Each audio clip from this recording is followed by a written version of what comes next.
Bonsoir et bienvenue sur CLA TV. Ceux qu'on dit morts vivent plus longtemps, dit un vieux proverbe. Cela est probablement aussi valable pour Bachar al-Assad, le chef d'État syrien. Car si le plan du gouvernement des États-Unis s'était réalisé, Assad, celui que les médias occidentaux stigmatisent comme tyran, serait renversé depuis longtemps. Mais Assad n'a pas disparu. Il se trouve toujours en sécurité dans son siège du gouvernement et le peuple syrien resté dans le pays est continuellement derrière son président. Il y a quelques jours seulement, il a tranquillement donné une interview devant des journalistes russes.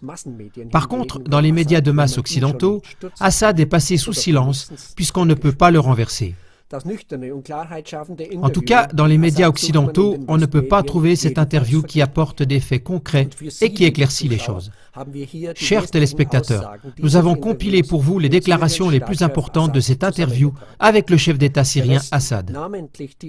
L'Occident, nommément les États-Unis, font la guerre contre la Syrie et cela avec les mains des islamistes qui sont soutenus par les États du Golfe, résume le président syrien. Assad a explicitement approuvé une extension de la présence militaire russe en Méditerranée orientale. À son avis, ça rétablit l'équilibre des forces dans la région, ce qui avait été perdu après l'effondrement de l'Union soviétique. Dans la résolution du conflit prolongé en Syrie, le président Assad compte sur l'aide de la Russie, car la Russie jouait un très grand rôle dans le renforcement de la stabilité dans le monde entier. Mais écoutons Assad lui-même, je cite.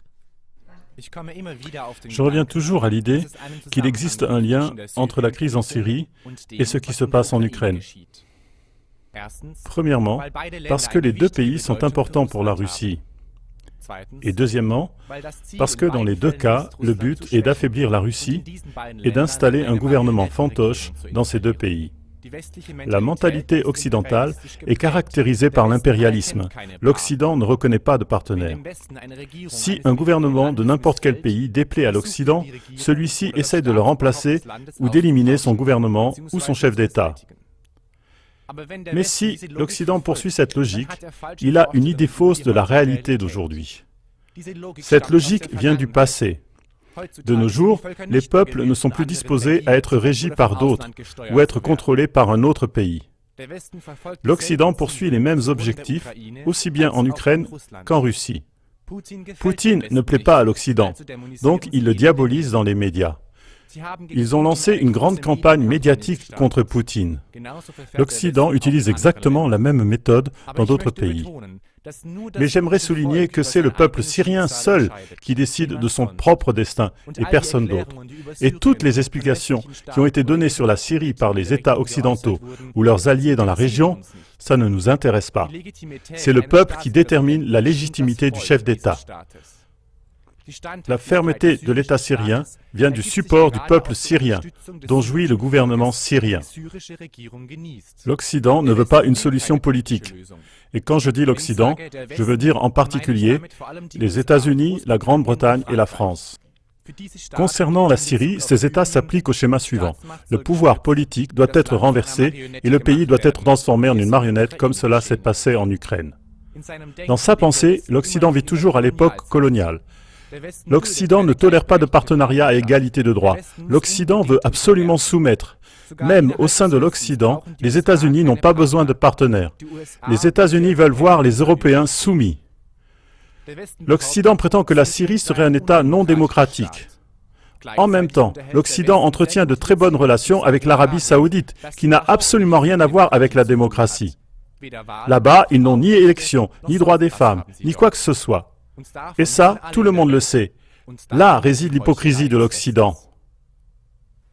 À la question d'un journaliste sur l'efficacité des frappes aériennes de la coalition internationale contre ISIS sur le territoire syrien et sur l'impact militaire de ces frappes aériennes, Assad répond.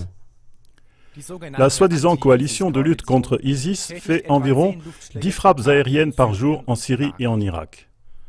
Environ 60 pays riches sont membres de cette anti-ISIS coalition. En même temps, l'armée de l'air syrienne, qui est relativement faible, fait par comparaison 20 à 50 frappes aériennes par jour contre ISIS.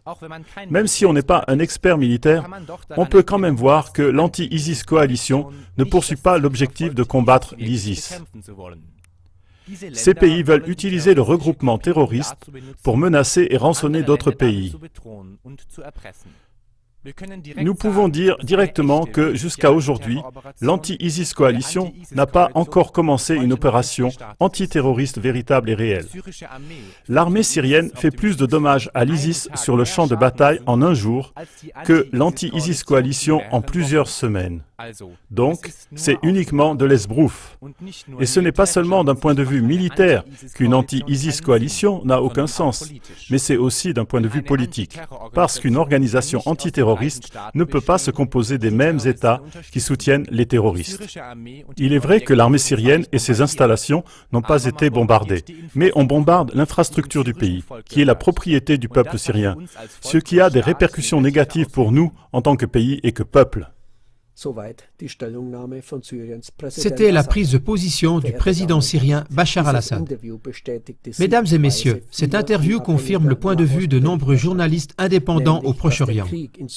C'est que la guerre en Syrie et en Irak se prolonge uniquement à l'instigation des États-Unis et de leurs alliés et que ce n'est pas dans l'intérêt des peuples du Proche-Orient.